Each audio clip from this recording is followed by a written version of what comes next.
거의 한 달 만에 올리는 탱자의 만화로 보는 여행 이야기입니다. 2017년 9월 22일부터 10월 14일까지 24일간의 프랑스 여행.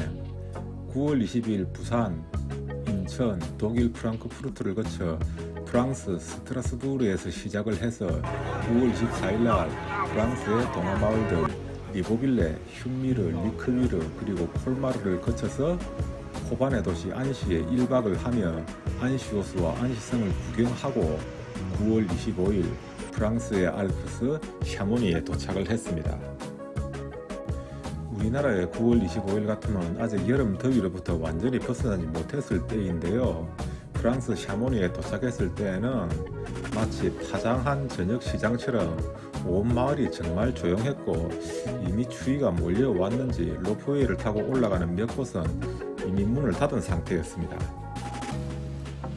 불행 중 다행한 것은 여행 계획을 세운 최 교주가 박리담회식의 여행을 추구한 관계로 어차피 여기서도 하루밖에 시간이 없었습니다.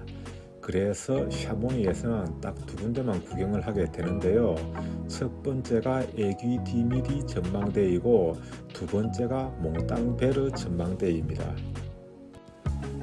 그런데 지금까지 말씀드린 프랑스의 지명 스트라스부르, 리크위르, 콜마르 등은 별로 이름이 이쁘다는 생각이 들지 않죠.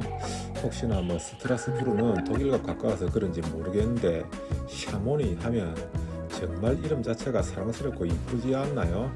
샤모니는 이탈리아와 프랑스에 걸쳐있는 몽블랑 산이 있는 프랑스 쪽 마을입니다. 몽블랑은 꼭대기가 해발 4,800m 정도 된다는데요. 그 이름의 뜻이 언제나 눈이 덮인 하얀 산이라는 뜻이라고 합니다. 1년 전부터인가 국내 카페에 가면은 몽블랑이란 빵이 유행을 하기 시작했었죠. 산 모양의 빵에다가 흰눈 같은 사탕가루를 뿌려서 몽블랑 산처럼 보인다 해서 붙여진 이름이라고 합니다. 걸어서 올라갈 수는 없고 다행히도 해발 3,800m 에귀 디미디 전망대까지는 로프웨이로 올라갈 수가 있습니다. 에귀 디미디 이 이름도 기억하기는 어렵지만 사랑스럽지 않나요? 프랑스 언어가 예술적이라는 것을 생각나게 합니다. 참고로 말씀드리면 대한민국의 가장 높은 산은 한라산이고 1950m이고 지리산 천왕봉이 1895m입니다. 백두산이 2700m이고 보통 해발 3000m 정도에서부터 경미한 고산정세가 나타나기 시작을 하는데요. 그렇다면 해발 3800m 에기디미디 전망대에 올라갈 때는 고산정세가 나타날 수 있다는 것을 각오를 해야 합니다.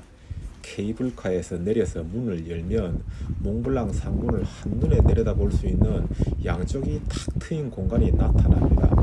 혹시 바람이라도 세게 불면 날아가지 않을까 두려울 정도입니다. 걸어서는 평생 올라올 수 있는 이 풍경을 만끽하시려면 아래에서 올라올 때 옷이나 모자, 장갑 등을 좀 더 준비해서 올라오시는 것이 좋습니다.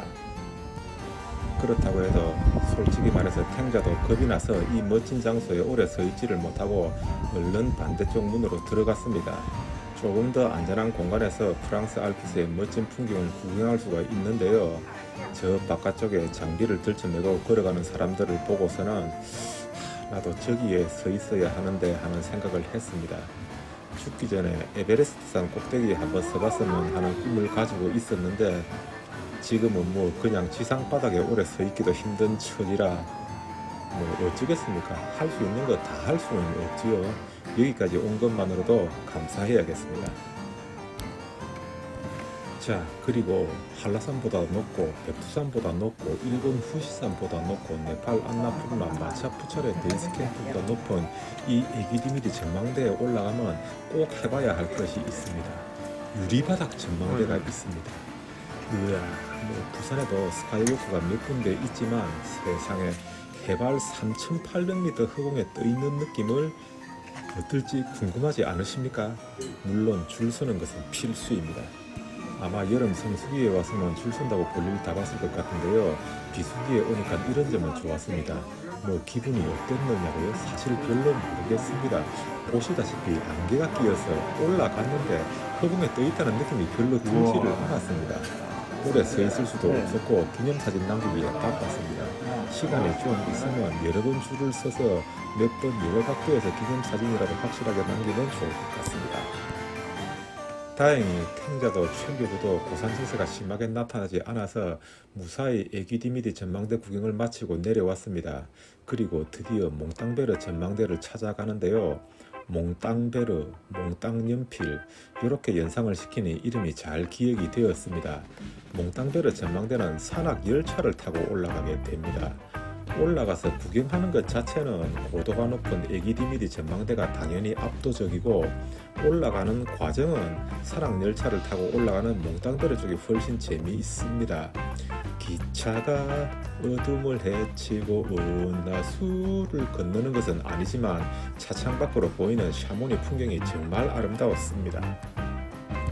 그렇지만 올라가서 바라본 빙하의 모습은 정말 실망스러웠습니다. 이게 빙하가 맞나 싶습니다.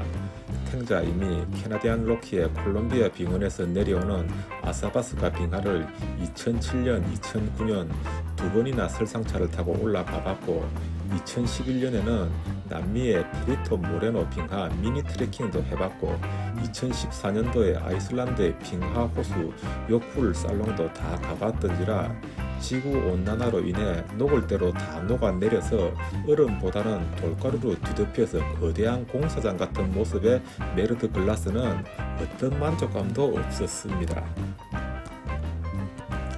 여기서 또 하나의 뼈저린 교훈을 얻게 되었지요.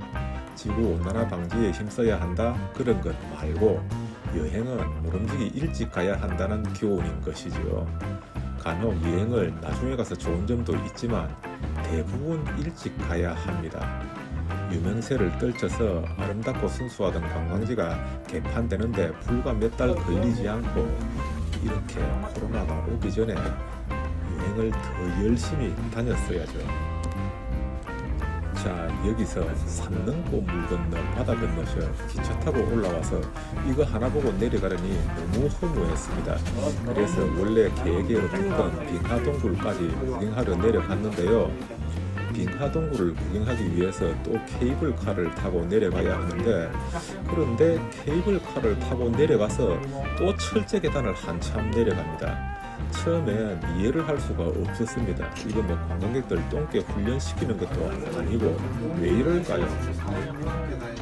케이블카를 만들고 난 뒤에 몇 년 동안에 철제 계단 높이만큼 빙하가 녹아내렸다는 뜻이죠. 사진으로 보여드린 철제 계단 높이 한번 보셨죠? 사진으로만 보면 프랑스의 유명 관광지라고 믿어지지가 않고 중국의 무슨 화산잔도 같아 보입니다.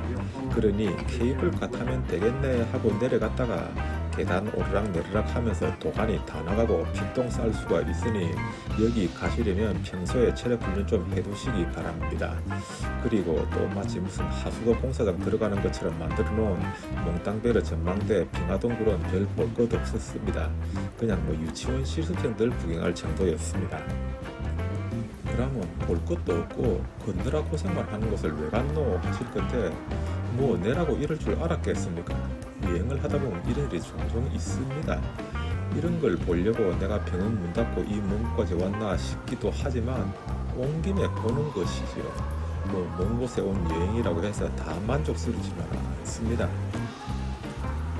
여행을 하다 보면 별별 사람들이 다 있고 별의별 일을 다 겪기도 합니다. 그리스 산토리니 풍경을 보고도 우리나라 남해 풍경과 뭐 다를 게 있냐는 사람도 있었고 남미 파타고니아에 가서도 별 볼 것 없다고 하는 사람도 봤습니다. 옆에 그런 사람 있으면 정말 한 대 쥐어받고 싶지요. 그런 사람은 그냥 한우 소고기나 라면이나 뱃속에 들어가면 똑같으니 비싼 거 사 먹을 필요 없다고 말하는 사람들일 것입니다. 탱자가 눈이 안 좋아서 신의 아들이 되었지만 또 눈이 엄청 높습니다. 여행을 하면서 풍경을 보고 내성이 생긴다고 하지요. 탱자도 내성이 잘 생기는 편이라 이제 웬만한 곳에 가도 이게 아닌데 하는 생각을 할 때가 많습니다. 어떻게 하다 보니 매주 한 편씩 올리던 동영상을 한 달 만에 올리게 되었습니다. 오늘 이야기는 이것으로 마무리 짓고 이제 샤모니를 떠나 어린 왕자 생텍쥐베리의 고향 리옹과 샤또네트 디파프를 거쳐 아비뇽이란 곳을 가게 되는데요. 기대는 하지 마시고 그냥 기다려 주시면 감사하겠습니다. 감사합니다. 진리와 탱자였습니다.